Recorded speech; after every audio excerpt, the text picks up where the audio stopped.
What's up guys, welcome back to another video. Today we got for you 10 exercises for tennis that you are probably not doing. So hopefully you enjoyed this video. Hopefully it helps. If it does, please give it a thumbs up. Please subscribe to the channel and please comment below.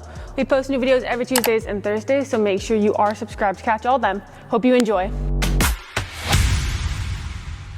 In no particular order, exercise number 1, we're going single leg squats. My favorite variation of this is a rear foot elevated, also known as the Bulgarian. So back foot up. I like to typically have a foam pad to where my left knee would touch the ground, but I don't have it. So super simple right here, all the way down and up. Try to get a really big stretch on that quad. I think single leg squats are super underutilized. I am a massive fan of back squats. I think every tennis athlete needs to be doing those. But I think when we look at the benefit of single leg squats, it is absolutely enormous. Make sure you're including these. You don't have to do rear foot. You can do reverse lunges or something else, but getting single leg squats will absolutely take your game to a whole new level. Number 2, we are in the same location. We are gonna go a single leg rear foot elevated RDL. Now you might be thinking, I'm already doing an RDL. However, this variation is a game changer. So usually I'll put my leg on a bench, but I'm just gonna use the roller right now. So I have my one leg up on the roller for that stability, which means I can load this extra heavy, right? So it's the exact same RDL, where I'm hinging my hips back and I'm driving through. It's not about how far I can reach, right? I don't care about that. All I care about is how far back I can get my hips, because that's what's gonna provide that stretch. The bar, usually for me, it ends right below like my knee on my shin. That's all I care about, is push your hips back. This variation is insanely beneficial to build up the hamstrings. I highly recommend you give this one a shot. You don't have to start with the barbell either. You can easily start with a dumbbell. But if we just do a regular single leg RDL right there, sometimes stability plays a factor. Yes, you can hold on to something. Just give this one a shot. I think you're gonna like it. Number 3, we are going a Z press. So this is one of my favorite upper body exercises for all athletes actually. You're gonna be sitting on the ground, legs straight out, and then from here we're hitting an overhead press. So a couple reasons why I love this exercise. Number 1, I think overhead pressing is really important for tennis, especially if we're using dumbbells. I just think it's really important to work on scapular rotation as we press up, being able to almost externally rotate, right? We're not going too far, but I think in tennis, obviously it's a lot of here. With your backhand, you do get that, but being able to get yourself in this position, allow the scaps to freely rotate up.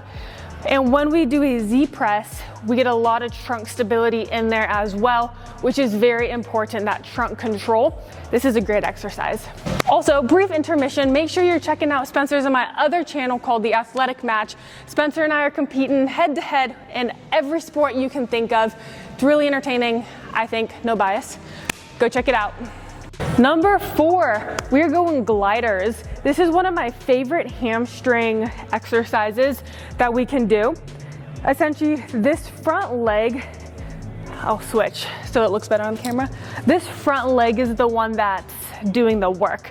This back leg on the slide disc, all it's gonna do is slide back. My hips are gonna go with it. I'm gonna be driving through my left heel, get a really big stretch on that hamstring, and then pull myself up. And all of that is coming through my left leg. I'm not pushing and pulling right here with my right leg, all through my left. So I love this exercise because a lot of the times in tennis, you'll see people overstriding, right? And one of the most common ways that people hurt their hamstring is that overstride. So by doing an exercise like this, you're training the hamstring in this extremely lengthened state, especially with that heel down, right? Don't let that heel drive up.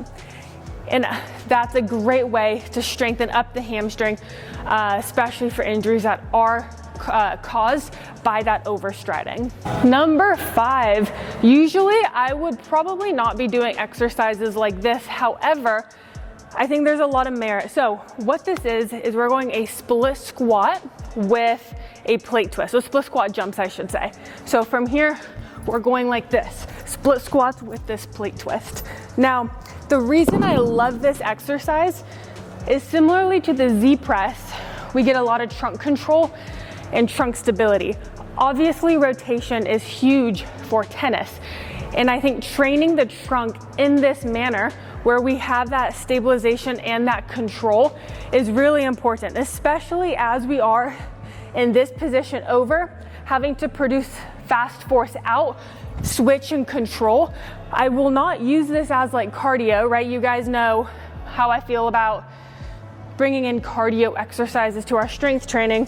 I use this as a core, not really core, but a trunk control in a rotational stability exercise, not necessarily for lower body power. So I love this one.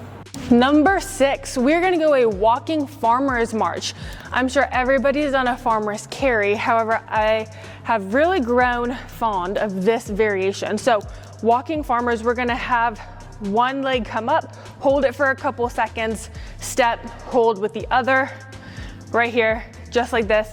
I love this exercise for all of my athletes.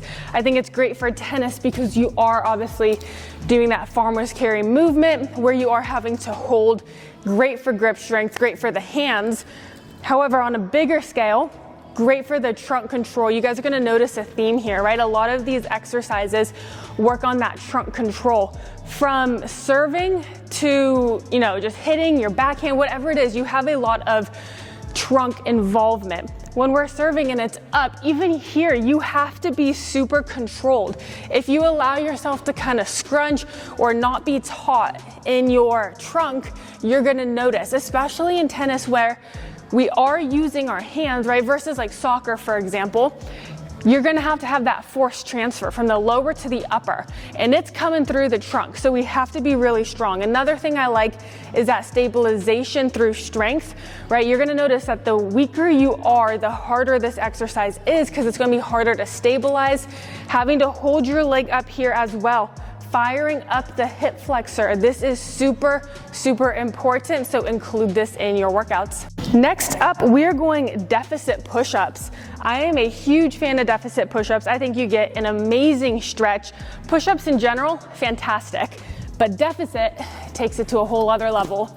So I'm just using some yoga blocks right here. We're just gonna get down, get a big stretch. Right there, so we get down, we get a big stretch. The better you are, I like to use kettlebells. I get an even deeper stretch, and I think it's great for building up wrist strength, very important for tennis. Any variation, hit your deficit push-ups, you're gonna see a big, big difference. Another one I love is a bird dog row. So any type of rowing exercise, I am a massive fan of it. Okay, maybe not any type, but most types, I am a massive fan. Any type of pulling too, pull-ups, make sure those are in there. But I like this variation because once again, we get that trunk control. So setting up, I personally like to get my foot kind of like hooked on. It just helps me out a little bit. But so opposite leg up to the side, that's rowing. And then we're gonna be right here, just your typical row. Now, yes, you are gonna have to use less load for this than if we were just to hit our standard dumbbell row right here. So there is that one factor, because I think it's really beneficial to just hit your standard stuff because strength is what we want, right? But I think it's also very beneficial to throw in these other variations as long as you're not dropping the load too much. If on a regular row you can go like 70, but on this bird dog you can only go 15, maybe we don't use it as that strength building exercise, but like an auxiliary later on. So just, take everything with a grain of salt, but this one's awesome. Another one I love are chest supported swimmers. So we can also do this prone, right? Like lying on the ground, but I love this chest supported variation. So from here, arms are back, up, rotate, touch, bring it back. This one is just a really good shoulder care exercise, and you don't have to use a lot of load. These are only 5s, and to be honest, I could probably get away with using 2.5s. So you don't have to go super heavy with this exercise. Literally just put that right on my finger. But when we go, make sure you are getting that really big stretch, rotate, and try to get your thumbs up. So we're allowing that movement once again with our scaps. Great for a warm up, great to do at the end of your workout, something that just really takes care of those shoulders. It's gonna help you in the long run. Number 10, we're going a landmine pull push. I love just a regular landmine, super amazing, but this is a really good variation to work on force transfer from lower to upper through rotation, right? So a lot of words to pretty much say. I think it's awesome, starting from here, driving and pushing. I use this a lot with our baseball athletes as well. Something just like that. Use it to work on our force production at speed, that rotation, as I said. So mix this in, maybe on a higher velocity day. We do this, we don't need to load it crazy heavy, but that's an awesome one. So hopefully you guys enjoy this video. Hopefully it helps. Please give it a thumbs up, please subscribe. See you in the next one.